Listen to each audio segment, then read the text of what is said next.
Good morning everyone. आज का हमारा जो टॉपिक है वो कंपनी लॉ का शेयर एंड शेयर कैपिटल।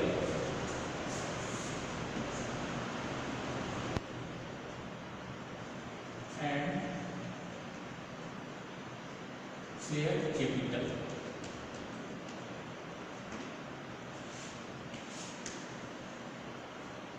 इसमें सबसे पहले आपको शेयर को समझना है। What means share? शेयर क्या है? शेयर हम जनरली उसको कहते हैं, या शेयर का शाब्दिक अर्थ है भाग या पोर्शन, उसको शेयर कहते हैं। जनरली कंपनियां अपनी पूंजी को अंशों के छोटे छोटे रूप में विभक्त करके रखती है, और जो छोटे छोटे रूप होते हैं उसी को हम कहते हैं शेयर। जैसे कि किसी कंपनी का शेयर है या अंश पूंजी है, शेयर कैपिटल है 5 लाख रुपीज। ये 5 लाख रुपीज कंपनी की शेयर कैपिटल है, जो 100 रुपए वाले अंशों में 100 रुपए वाले अंशों में विभक्त है। तो यहां पे कितने शेयर हो जाएंगे? 5000 शेयर हो जाएंगे। कितने शेयर हुए? 5000। तो कहने का मतलब ये हुआ कि कंपनी, एक सीमित दायित्व वाली कंपनी, अपने अंश पूंजी को अंशों में विभक्त करके रखती है। एक निश्चित या निर्धारित मूल्य में अंशों को विभक्त कर देती है, या अपने अंश पूंजी को विभक्त कर देती है, और उसी विभक्त को, उसी भाग को हम शेयर करते हैं। ठीक है? और जितनी पूंजी कंपनी की रहती है वो उसकी शेयर कैपिटल होती है। जैसे कि यहाँ पे 5 लाख रुपए का शेयर कैपिटल, तो क्या कहेंगे हम? शेयर कैपिटल अमुक कंपनी की 5 लाख रुपए से, किसी की 10 लाख है तो उस कंपनी की शेयर कैपिटल 10 लाख। ठीक है? तो ये तो था उसका मीनिंग। अब उसकी डिफिनेशन की बात करते हैं। शेयर कैपिटल की डिफिनेशन की बात करते हैं।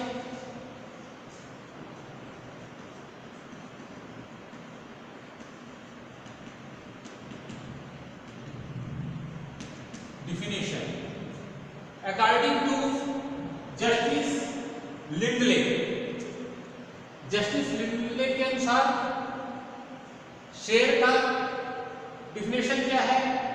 अंश पूंजी का अनुपातिक भाग है। शेयर कैपिटल का अनुपातिक भाग है जिसका प्रत्येक सदस्य अधिकारी है, जिसका प्रत्येक सदस्य अधिकारी है। यहां सदस्य से मतलब किसका है? जो शेयर खरीदा, जो शेयर होल्डर। क्लियर? तो इसका मेन डिफिनेशन है, अकॉर्डिंग टू लिंडले के अनुसार अंश पूंजी का अनुपातिक भाग है जिसका प्रत्येक सदस्य अधिकारी है। तो इससे यह बात साबित होती है कि शेयर अंश पूंजी का एक पोर्शन है, एक भाग है। ठीक है? जो छोटे छोटे अंशों में विभक्त है। अब थर्ड पॉइंट, कैरेक्टरिस्टिक्स।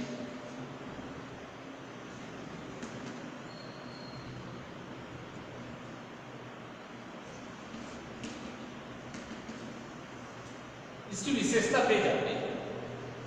शेयर या फिर शेयर कैपिटल की क्या विशेषता होती है? सबसे पहली विशेषता, सबसे पहला कैरेक्टरिस्टिक्स क्या है? चल संपत्ति। कंपनी अधिनियम 2013 के अनुसार शेयर चल संपत्ति है, करंट एसेट्स है। उसको कंपनी अधिनियम के अनुसार या कंपनी अधिनियम में दी गई शर्तों के अनुसार उसको बेचा जा सकता है, हस्तांतरण किया जा सकता है और खरीदा भी जा सकता है। इसलिए कंपनी लॉ के अनुसार इसकी पहली विशेषता है कि शेयर चल पूंजी होती है, करंट एसेट्स होती है। सेकंड, अंशों का प्रमाण पत्र। अंशों का प्रमाण पत्र, जब कंपनी अपने अंशों को जनता को निर्गमित करती है, जनता को बेचती है, तो जो सदस्य अंश खरीदता है उसको अंशधारी कहा जाता है। और जब कोई व्यक्ति अंश खरीद लेता है, अंशधारी बन जाता है, तो उसको कंपनी एक प्रमाण पत्र देती है जिसको कहते हैं अंशों का प्रमाण पत्र, जिसमें कंपनी की सील और कंपनी सेक्रेटरी के या कंपनी के डायरेक्टर की सिग्नेचर रहता है। जनरली कंपनी के सचिव का, कंपनी सेक्रेटरी का सील रहता है, उसी को अंशों का प्रमाण पत्र कहा जाता है। क्लियर? थर्ड, समुचित क्रमांक या संख्या। जब एक कंपनी अपने अंशों को जनता को निर्गमित कर देती है, जनता को इशू कर देती है, और उसके जो भी अंशधारी होते हैं तो वो उनके नाम से तो बाद में रजिस्टर में लिखा जाता है, पहले जो वो शेयर का प्रमाण पत्र होता है, शेयर का जो सर्टिफिकेट होता है, उसमें एक समुचित, एक निश्चित संख्या लिख दी जाती है। वो संख्या कुछ भी हो सकती है, 1 2 3 4 5 हो सकता है, 101 to 102 103 ऐसा हो सकता है, 1000 में हो सकता है, कुछ भी हो सकता है। तो कहने का मतलब ये हुआ कि कंपनी जो अपने शेयर जनता को इशू करती है, उस शेयर के प्रमाण पत्र में एक निश्चित संख्या, एक निश्चित नंबर लिख दी जाती है, उसी को समुचित क्रमांक या संख्या कहते हैं। क्लियर? तो ये इसकी तीसरी विशेषता थी। अब चौथी विशेषता, रजिस्टर में लिखा जाना। कंपनी अपने अंशों को पब्लिक को इशू करती है, बहुत सारे शेयर होल्डर्स हो गए, बहुत से लोगों ने शेयर खरीद लिया। अब कंपनी के पास ये प्रॉब्लम होती है कि उन अंशधारियों का नाम और पते, उनके मोबाइल नंबर्स, कॉन्टैक्ट नंबर्स, ये अपने पास अच्छे से रखने का। तो जनरली कंपनी जब पब्लिक को अपने शेयर इशू कर देती है तो एक रजिस्टर में सारे शेयर होल्डर्स का name, address and contact number लिख के रखते हैं, और वो कंपनी के ऑफिस में हमेशा उपलब्ध रहता है। जब भी किसी मेंबर से, जिसको हम शेयर होल्डर कहते हैं, उनसे कांटेक्ट करने की जरूरत होती है तो उसी एड्रेस, नेम के अनुसार और कांटेक्ट नंबर के अनुसार कंपनी उनसे कांटेक्ट करती है, कंपनी की दशा को बताती है, कंपनी की वित्तीय स्थिति को बताती है। जनरली कंपनी की वित्तीय स्थिति साल के अंत में होता है, तो इस कंडीशन में कंपनी का जो वित्तीय स्थिति है उससे कंपनी के अंशधारियों को बताना जरूरी होता है, ताकि अंशधारी ये जाने कि हमने जिस कंपनी का अंश खरीदा है, हमने जिस कंपनी का शेयर खरीदा है, उस कंपनी की क्या स्थिति है, उसकी फाइनेंशियल पोजीशन क्या है, कंपनी कितने प्रॉफिट में चल रही है। क्लियर?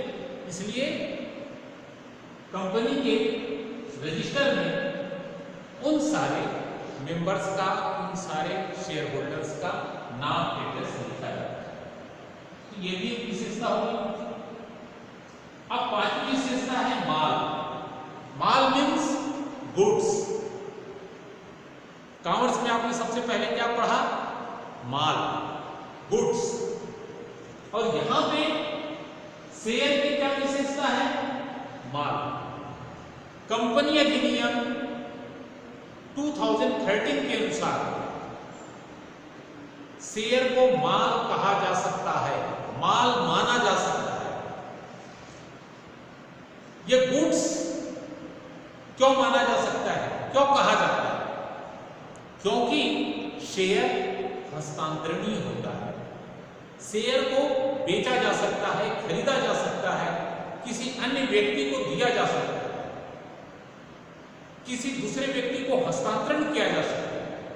तो जिस प्रकार एक वस्तु या एक गुड्स को एक व्यक्ति किसी व्यक्ति से खरीद सकता है, किसी व्यक्ति को बेच सकता है, किसी व्यक्ति को हस्तांतरण कर सकता है, ठीक वैसे ही शेयर को खरीदा बेचा जा सकता है, किसी अन्य व्यक्ति के नाम पे हस्तांतरित किया जा सकता है, ट्रांसफर किया जा सकता है।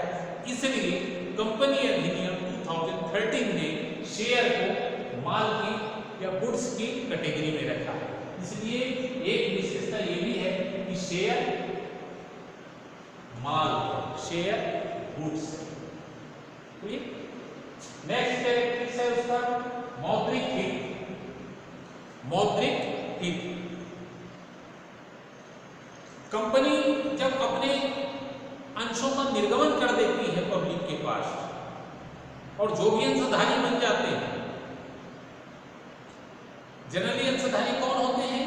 जो निर्गमित अंशों को खरीदा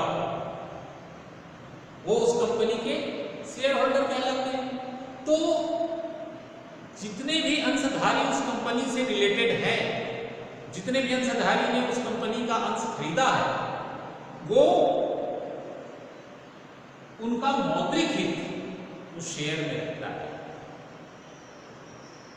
अगर कंपनी अपनी फाइनेंशियल पोजीशन फाइनेंशियल ईयर के एंड में या फिर ईयर के एंड में जब दिखाती है तो वो जान जाते हैं कि हमको कितना बेनिफिट हो सकता है, हमारा इस शेयर होल्डर में कितना मौद्रिक हित है, इस शेयर को खरीदने से हमारा कितना मौद्रिक हित इस कंपनी पे बनता है, ये वो जानते हैं। इसलिए ये विशेषता ये भी है कि अंशों के मौद्रिक हित माना गया है। अंश खरीदने से जनरली कंपनी अगर लाभ की दशा में है तो शेयर होल्डर को लाभ होता है, तो उसमें जब लाभ होता है तो उसका मौद्रिक हित है कि नहीं, उसमें मॉनेटरी इंटरेस्ट रहता है शेयर होल्डर का। इसलिए एक विशेषता ये थी। नेक्स्ट, विनिमय साध्य विलेख। विनिमय साध्य विलेख, यहां पे जो बहुत इंपॉर्टेंट पॉइंट्स है, बहुत इंपॉर्टेंट विशेषता है विनिमय साध्य विलेख। कंपनी अधिनियम की धारा, कंपनी अधिनियम 2013 के अनुसार शेयर को विनिमय साध्य विलेख नहीं माना गया है। विनिमय साध्य विलेख शेयर नहीं होते, ये इसकी एक विशेषता है। ठीक है, विनिमय साध्य विलेख शेयर होल्डर शेयर नहीं होते। तो इस तरीके से कुल कितने कैरेक्टर हुए शेयर के? 7। ठीक है, और इनको याद रखना, इनको समझना अपने आप में इंपॉर्टेंट है। ठीक है, अब एक और चैप्टर लेते हैं, kinds. Kinds of share. Generally share 2 प्रकार के होते हैं। पहला पूर्वाधिकार अंश और दूसरा समता अंश। समता अंश सीमित दायित्व वाली कंपनियों में बहुत कम होते हैं, अधिकतर पूर्वाधिकार अंश होते हैं। तो पूर्वाधिकार अंश की विशेषता यह है कि पूर्वाधिकार अंश कभी भी परसेंटेज में रहते हैं। पूर्वाधिकार अंश के सामने परसेंट लगाना जरूरी होता है, जैसे कि 4% पूर्वाधिकार अंश,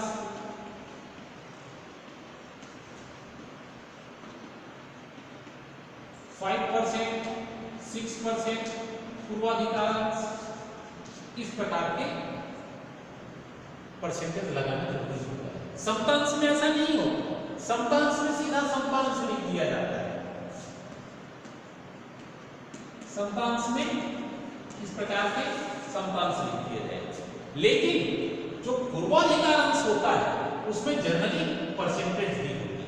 और ये परसेंटेज क्या होता है कि जब कंपनी प्रॉफिट के पोजीशन में होगी तो पूर्वाधिकार अंश वाले अंशधारियों को 4% के हिसाब से पूर्वाधिकार अंश का लाभांश दिया जाएगा, डिविडेंड दिया जाएगा। जो 4% वाले होते हैं उनको 4% के हिसाब से डिविडेंड मिलता है, जो 5% वाले होते हैं उनको 5% के हिसाब से डिविडेंड मिलता है, और जो 6% वाले होते हैं उनको 6% के हिसाब से बोनस या डिविडेंड, जिसको लाभांश कहते हैं, वो दिया जाता है। इसलिए जैसा कि नाम से विदित है पूर्वाधिकार, पूर्व अधिकार, तो ऐसे शेयर के शेयर होल्डर पहले से अधिकार रखते हैं कि लाभ की कंडीशन में कितना % उनको डिविडेंड मिलेगा, कितना % उसको लाभ मिलेगा, इसलिए परसेंट दिया जाता है। ठीक है, तो ये था आज का शेयर एंड शेयर कैपिटल। ठीक है, जिसमें आपने क्या पढ़ा, मीनिंग, डिफिनेशन, उसके कैरेक्टर्स और काइंड्स ऑफ शेयर का अभी बताना बाकी है। नेक्स्ट क्लास में इसको बताया जाएगा। आज के लिए